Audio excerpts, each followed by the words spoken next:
advocates and celebrates advancement of women in the electronics industry. With your host, Jackie Maddox. Hello, and welcome to another episode of Women in Electronics. Women in Electronics is a talent development nonprofit organization set up in the electronic component industry to develop our talent. So today I have a guest with us that I've been wanting on the program for a while now, Meenal Sethna from Littelfuse. And with that, I will turn it over to you, Meenal, to introduce yourself and your title. Great. Thanks, Jackie. And hello, everybody. Really happy to be here. And thanks for the invitation. So as Jackie mentioned, I'm with Littelfuse. I'm sure a lot of folks that are listening to this podcast are familiar with Littelfuse.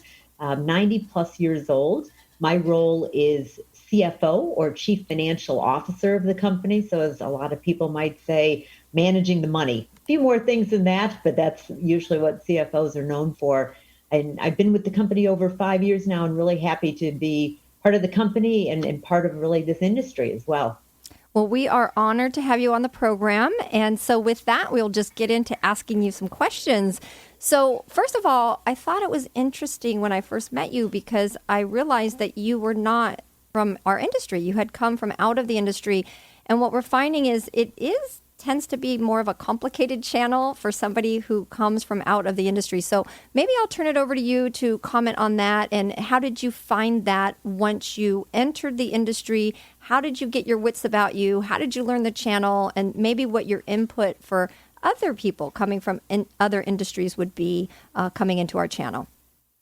Sure. You know, I would say the fortune that we have coming out of finance is that a lot of our skills are transferable across industries. So even though I didn't have specific experience in the electronics channel, as an example, I did have experience across what I would call general industrial end markets, healthcare, technology end markets. So it's not a complete surprise for me to come into a company like Littelfuse where we share a lot of the same end markets, and I had a lot of familiarity. And I would say also the way we do business. You know, we're a designer, a manufacturer, and then seller, either through our distribution partners or directly of products. And those are the types of companies I've come from before. So that helps give me and anybody else coming in a leg up. You know, I would say coming into the company, though, one of the first things I did was really enlist the help of so many Littelfuse colleagues of mine. They've been great. I mean, still are great to this day when I have questions or want to understand terminology or how something works, what our strategy is around that. And that also helps when we talk to investors and they want to understand what our strategy is and how we think about the business and the channels that we're working with. But I would also say the other big part for me has been getting to know our channel partners and our customers as well. That's equally as important. And once I developed some familiarity with what and how we go to market at Littelfuse, I've spent some time getting to know our channel partners, attending events like EDS, the all famous EDS. Have done that. Have attended also some of our partner events. And we at Littelfuse also host several events for our channel partners. I've participated in those. So I would say the combination of that has helped. And then I would say, lastly, there's always a network around CFOs and finance professionals. And so I've gotten myself connected with our CFOs of some of our partner companies as well. And we enjoy exchanging information and learning from one another also.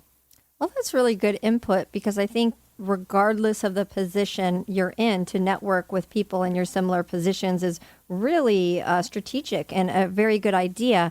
So, okay, so Meenal, let me ask you, you're focused on the bottom line. And you're also a part of diversity initiatives at Littelfuse. So can you explain to our listeners, why is it that diversity initiatives would involve you as the CFO, and how do these initiatives impact the bottom line? Sure. I think that's the case on multiple fronts that, yes, as a CFO, you think a lot about the bottom line. Of course, you're the first person to do that. But at the same time, you're thinking about the strategy of the company. You're thinking about our greatest asset, which are the people of our company. and you think about our customers, which are the most important people that we talk to every day, and you want to make sure that your company mirrors the places and who you're doing business with. So as a multinational company for Littelfuse, it's important that we think about diversity, whether it's diversity in where we're operating and how does our population mirror that, the diversity in our customer base, and ultimately having diversity in an organization. And for many people, it's different definitions of diversity, but diverse groups overall, they make better decisions. There's a number of studies out there that talk about that, but between better decisions, between being more creative, and of course, in the end, that delivers better results. So that does impact the bottom line. And I would say at Littelfuse, it's a conversation that we've been having since I've been here. I would say it's become a more prevalent conversation for us on many fronts. And, we can talk about that more.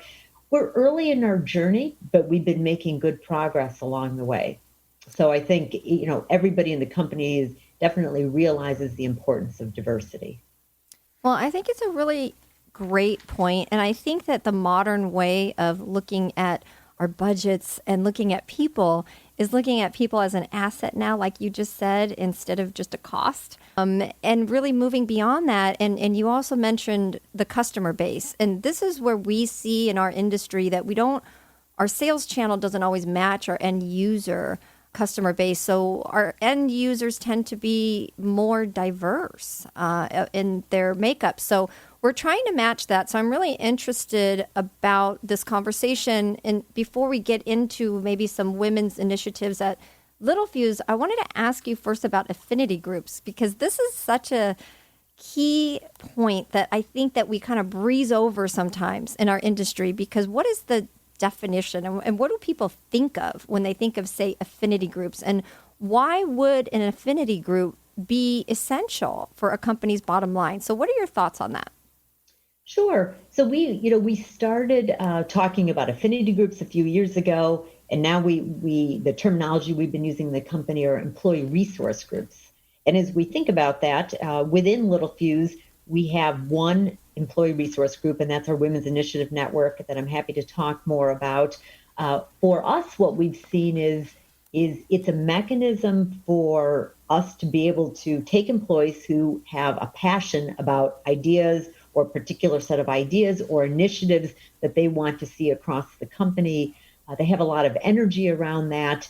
And ultimately, for me, and this comes back to the bottom line discussion, ERGs have to be part of the solution of how do we help the company advance, whether it's around strategy, whether it's around improving and increasing our assets. And I bring in employees in that as being one of our most important assets. And ultimately, what can an ERG do for the bottom line of the company? And so many of the initiatives that we have, and I'll talk about those, we spent a lot of time early on talking about how do we link them back to business performance? How do we link them back to furthering the business? And I think the other big part for us with an ERG is it gives a good communication channel to our leadership team as well. How are we thinking about a particular set of topics across the organization? Because, with a leadership team, they may not always hear some of the commentary. And so part of what we've been doing with our Women's Initiative Network is we do updates. And when I say we, I'm the executive sponsor of our Women's Initiative Network, but it's not me, it's our team, our leadership team in the Women's Initiative Network that does periodic updates with the leadership team and with our CEO, Dave Heinzman, as well, to say, these are the things we're working on, these are the things we're thinking about. And the conversation goes both ways, where they ask questions in return and wanting to better understand and get educated. That is a really interesting discussion. I feel like we could have a whole discussion about that, but I want to regroup on that a little bit, because you referred to ERG as your employee resource groups, just so people understand that acronym. And then also you talked about passion. So I'm glad you brought that up, because I do believe this is one of the most beneficial parts of having an employee resource group or / affinity group, whatever other companies want to refer to them as.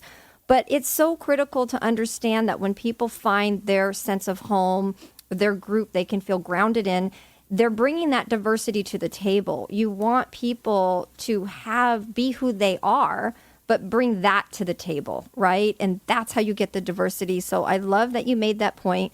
And I also hadn't been thinking about this, but it's also, those resource groups are a way of the leaders hearing from the people at the company. So that's critical. So I really, hats off to Littlefuse for providing that. And I would imagine the employees throughout the organization feel that because they actually have a voice. So that's really good to hear. I'm sure you have many resource groups, but let's just focus, since we're women in electronics, we'll focus on your women's resource groups, which I hear is called WIN. And with that, I'll turn it over to you to talk about, why did you get involved with setting up this group, or what's your participation? What is WIN, and what are the benefits that you're hoping to see from this group within Littlefuse? Sure. I'll start with a little bit of the background, because the story, even sometimes that goes around the company, is, oh, Meenal came to the company and she started the Women's Initiative Network. That's actually not the case. What actually happened was, we had a group of women across the organization from some different functions, different parts of the business, that actually came to me about 4 years ago or so and said, hey, we worked at other places, we've talked to other friends and colleagues, and a lot of other companies have some sort of women's group, an affinity group, was what we talked about at the time. We would like to form one at Littlefuse, and we would love it if you could be our executive sponsor. So that's really where it started. And I would pause there for a second, because when people ask us, what are some of the important things to think about when you form employee resource groups, I think one of the most important things is, it's got to start with a grassroots effort, right? If everything comes top down, then it becomes a little bit of a company or a corporate edict. And you really want to make sure the passion that we talked about, that's going to come from the grassroots effort. At the same time, what we started doing, that for a better part of that first year, was really talking about, okay, so how do we take all these ideas that a group of women has? We expanded the group, and I said, why don't we include other women in the organization? Let's get some input from a lot of different women. Let's see who else has the passion to do this. And let's talk about what we want to do. What are some of our goals? And most importantly, how do we align those goals to the business, the company vision, to our business strategy, where we can point to benefits, as you mentioned, to the bottom line. And it sounds very simple, and I say this, and you say, okay, yeah, that's pretty easy to do. We spent, as I mentioned, the better part of a year really trying to do that. And the organization that we now have, that's really the focus with every new aspect we take on within the Women's Initiative Network. What does it do for our members in terms of development? Because that is part of helping the bottom line, developing our people, our greatest asset. What does it do to educate those around the company? By the way, it's not just for women, about women. We are inclusive, and it's for everybody in the company. And that's another important aspect that I think you have to consider for an ERG.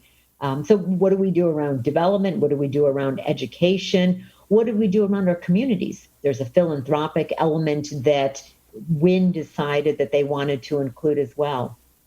So maybe I could talk about it in the 4 pillars that we think about it, very similar to some of what you talked about with women in electronics.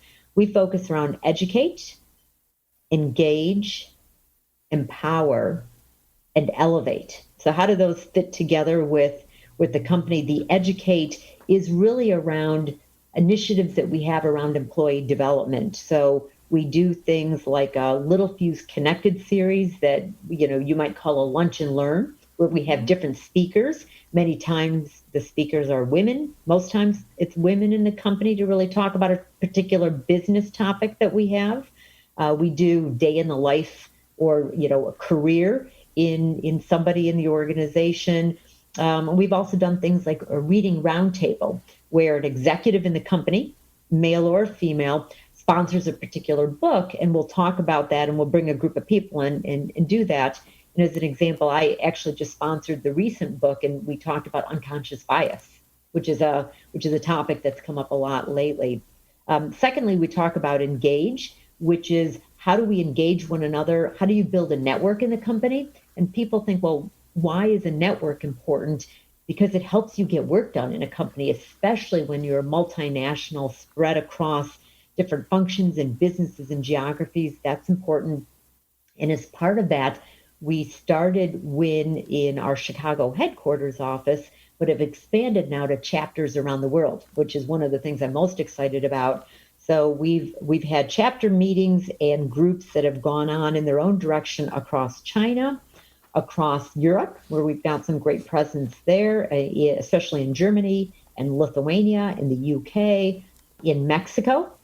And our Chicago, I'll call it our Chicago formation, has really gone more broadly across North America, which has been nice as well. The third part around Empower, we've been working on some mentoring programs. We started some pilots and we're going to be expanding our mentoring programs. But I also mentioned really having the women as part of WIN leading initiatives, helps develop leadership skills, presentation skills if you're leading one of the activities that we have. And then lastly, around Elevate, it's been around philanthropic activities, and we do those in concert with the local teams. So many of our big sites around the world will all do philanthropic activities with their communities. And many times now we're linking our WIN teams in those countries with those community efforts that we're already doing to try and expand those. Wow. So that is absolutely amazing. I would say your program is light speeds ahead of what we have found in a lot of companies. Not to say, anything against anybody, but what it takes is the focus and a little bit of investment, right? It really requires that. And the leadership to really be not just saying, yay, go do that, but to be invested in it. And so I think that's what you've proven you've done. I think that this program is going to be amazing for Littelfuse. And it's very interesting how your program really is very similar to our Women Electronics program. We do a lot of the same things. Meenal, I think that's why we connect so much. We have a lot of similar thoughts. We think of things a lot the same way in this regard. We both are very focused on the bottom line, and we care about elevating people. So I think there's so much I could get into about this group, but I can't say enough for what you have done to really be behind this initiative. And for other people listening, like Meenal, you had said, it really sounds like a big thing to jump into. However, one of our trainers at at Women in Electronics has said, sometimes you just got to jump. When you get into something like this, it's a grassroots effort. You get some people involved and you just jump. And then here you are right now talking about this initiative that's helping so many people around the world. But we're wrapping it up in just a few minutes. So I'm so sad because I feel like we have so much more to talk about. But I wanted to just, maybe address what you talked about is including everybody. I think that's a very big and critical point of having any kind of group is that you had mentioned in a prior conversation that you and I had about listening sessions. So I wanted to maybe address that and how critical that is for maybe the other people that are not the demographic of that group, but that they get to comment too. So maybe we'll just end with you commenting on that. Sure. So maybe I'll talk about it in two perspectives. One is, I mentioned early on about WIN being inclusive, meaning this isn't just for women, about women, only women at these events. One of the things that we're most proud of is men participate in our strategy sessions, men participate in our meetings. We see a lot of men signing up for all the different activities that have evolved over the past 4 years. And we find many men just as engaged in the topic as we are. And I think for a lot of companies, I think sometimes it's easy to forget that it's important to be inclusive because men are going to help with the solution. Men are the mentors. Men have many seats at the table. So it's not just about, hey, women meeting in secret doing these things. And by the way, it comes back, it helps the bottom line. It helps our people. So that's the most important thing, is being inclusive around that. So when we talked about your other question on the listening sessions, in Littelfuse today, the only formal ERG that we have right now is the Women's Initiative Network. But with many of the discussions that have been going on and the events that have occurred over the past several months externally, there's been more discussion and interest around what are some other diversity initiatives we should be thinking about at Littelfuse. So we decided to, with other members of our leadership team, other men actually, said we would like to host some listening sessions across the organization and really hear from our employees. Again, really engage with our employees on what's on their mind, what would they like to do, what would they like to see us do as a company. And some of the pieces, if I fast forward to with some of the outcomes from those listening sessions, there's some actions we're going to start taking. One being within the company, we're going to form a diversity and inclusion council. So there's a lot of talk about diversity, inclusion, and belonging. And we're going to form a council with people across the company. There's grassroots talk about forming other ERGs. And I think that's where WIN can be a quote unquote mentor for these others, because, we've gone through this journey now for 4 years. So how do we help bring those forward? And, you mentioned this in the beginning. People ultimately want to work in a company where they feel like they belong, where they have a voice and belong. And I really do believe that ERGs are a way to give people that voice, but also give them a network of people who have things in common with them or want to talk about things in common and have a sense of belonging. And that's going to help further the company overall. Well, I could not agree more. I commend you for your efforts. WIN in the last 4 years, where you started, where you are now, what an impact you're having. And to be that model for the other ERGs at Littelfuse is pretty amazing. It says a lot. Love the idea of the D&I Council. I think that it will be very successful. So thank you, Meenal. Our time is up for today, but thank you for uniting spirit of uniting the men and the women through the WIN organization, through the WIN group, and also just bringing this across the globe. I really feel that this is going to be very successful. So we will keep in very close contact. And I appreciate your time today. I know how busy you are. So thank you so much for being here. Thanks for having me, Jackie. And really, it was a great conversation to have and really enjoyed it. So thank you. Thank you.